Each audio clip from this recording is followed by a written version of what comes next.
Welcome to my YouTube channel. इसके first part में हमने चोली बनाना सिखाई थी, जिसमें हमने 8 रोज़ इसकी बनाई थी चोली की, और नीचे का हम लोगों ने कहा था कि पार्ट सेकंड जो है ना वो बाद में अपलोड होगा। तो ये पार्ट सेकंड है इसका।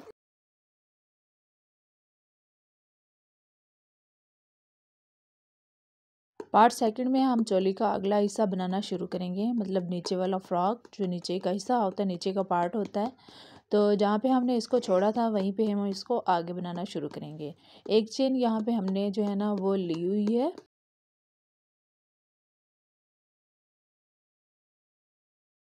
एक चेन हमने ली हुई है और मज़ीद 2 चेन और लेंगे, मतलब कि हमारे पास 3 चेन को हम एक डबल क्रोशा काउंट करेंगे। उसी साथ वाली उसी जो सेम हुक है, सेम लूप है, उसमें एक और डबल क्रोशा बनाएंगे। और फिर उसके बाद 2 डबल क्रोशे के बाद एक चेन लेंगे, फिर उसके बाद जो है ना 2 डबल क्रोशे। ये हमने सेम लूप में बनाने हैं, सेम मतलब एक ही चेन में बनाने हैं। 2 डबल क्रोशे, एक चेन, फिर 2 डबल क्रोशे। इसी तरह आगे कोई चेन नहीं लेनी हमने, फिर 2 चेन जो है ना स्किप करनी है। तीसरी चेन में फिर हमने 2 डबल क्रोशे लेने हैं।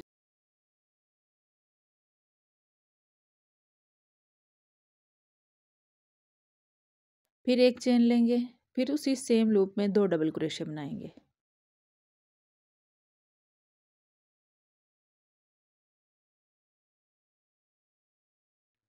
ये इस तरह से दिखेगा। इसी मेथड से हमने पूरा जो है ना ये रो कंप्लीट करनी है, मतलब 2 चेन स्किप करनी है। तीसरी चेन में जाके 2 डबल क्रोशे, फिर एक चेन, फिर 2 डबल क्रोशे सेम लूप में बनाएंगे।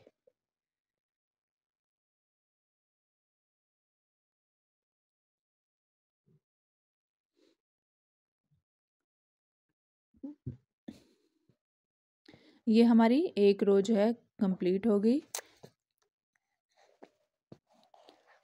अब हम यहाँ पे स्लिप नॉट बनाएंगे, स्लिप स्टिच बनाएंगे। स्लिप स्टिच बना के ये हमारी रो एक जॉइंट हो जाएगी।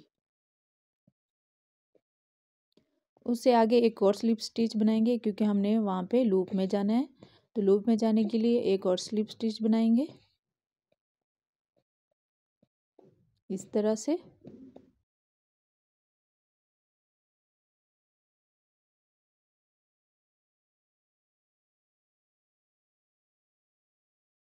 और जो बाजू वाला है, बाजू वाले हिस्से को भी स्किप नहीं करना। बाजू वाले हिस्से में भी जो है ना हमने सेम पैटर्न से बनाते जाना है।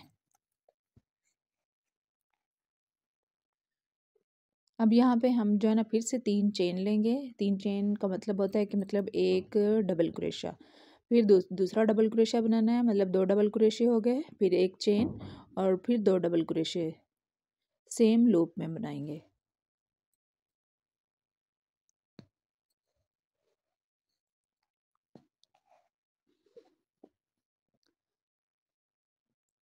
फिर जो हमारी जो नेक्स्ट लूप है, नेक्स्ट लूप में भी हमने 2 डबल क्रोशे, फिर एक चेन और फिर 2 डबल क्रोशे। इसी तरह फिर उससे नेक्स्ट लूप में, मतलब ये सेम रो, ये रो हमने इसी मेथड से पूरी कंप्लीट करनी है।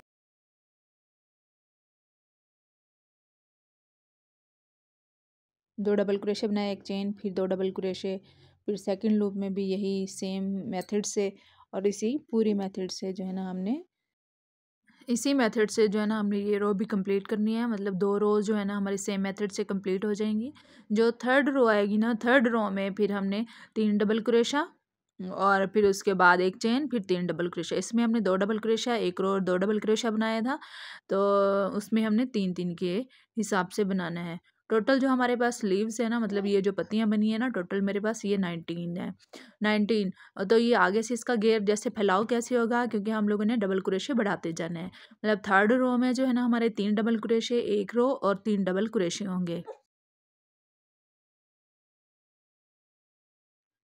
एक 2 रो जो है ना 2-2 डबल क्रोशे की बनाई, यानी कि टोटल 4 डबल क्रोशे। और जो आगे वाली 5 रोज हैं वो हमने 3-3 डबल क्रोशे, 3 डबल क्रोशे, एक चेन और फिर उसके बाद जो है ना 3 डबल क्रोशे। इसी तरह से हमारा जो इसका घेर है ना वो बढ़ता जाएगा।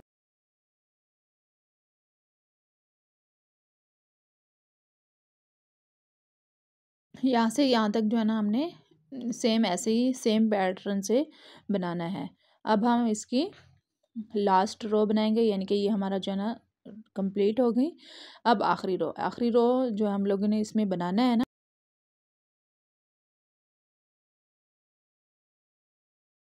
ये देखें इसका फैलाव भी अच्छा है, घेर भी अच्छा बन गया है। 3 चेन लेंगे, इनके 1 डबल क्रोशा काउंट हो गया। अब हम 3 डबल क्रोशे और लेंगे, यानी कि लास्ट रो में जो है ना हमारे 4 डबल क्रोशे, फिर 1 चेन और फिर 4 डबल क्रोशे।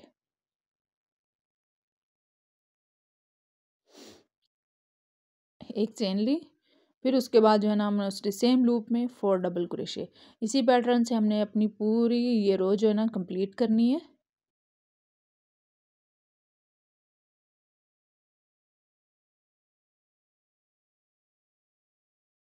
ये इसी तरह से हमारी पत्ती जो है ना वो थोड़ी सी चौड़ी भी हो जाती है, बड़ी भी हो जाती है मतलब।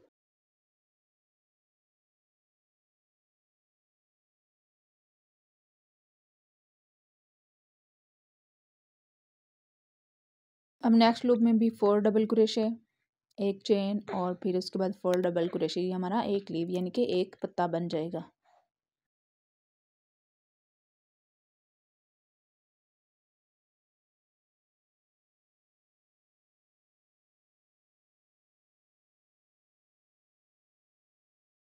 हमने इसी सेम मेथड से पूरी रो जो है ना कंप्लीट करनी है।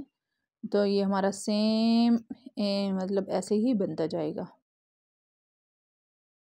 हमारी ये सेम रो इसी पैटर्न से हमने बनाई और लास्ट में हमने स्लिप स्टिच बना के उसको बंद कर दिया है।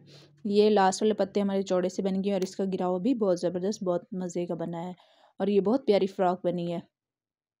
यहाँ पे इसका फ्लावर बना के लगा देंगे तो ये मज़ीद खूबसूरत बन जाएगी। ये इस तरह से दिखेगी सारी।